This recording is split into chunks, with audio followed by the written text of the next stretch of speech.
Pembalap satelit Petronas Yamaha SRT Fabio Quartararo berhasil menuntaskan tes pramusim MotoGP 2020 hari pertama sebagai yang teratas.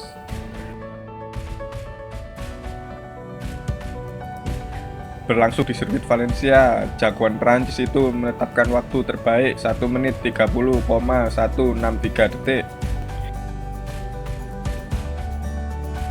yang diikuti dua Yamaha lainnya, yakni Maverick Viñales di posisi 2 dan Franco Morbidelli di posisi 3, dengan masing-masing gap 0,164 detik dan 0,487 detik dari El Diablo.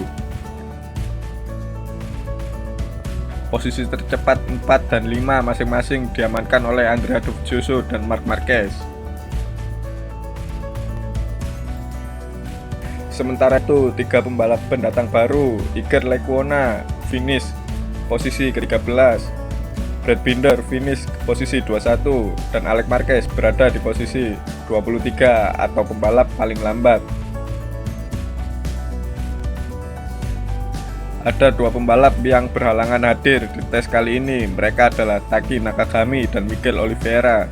Keduanya sama-sama sedang menjalani proses pemulihan pasca operasi cedera masing-masing.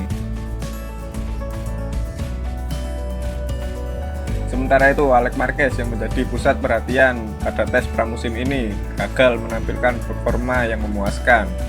Alex yang tampil menggunakan motor balap Honda keluaran 2019 harus mengalami kecelakaan setelah melakukan 8 putaran.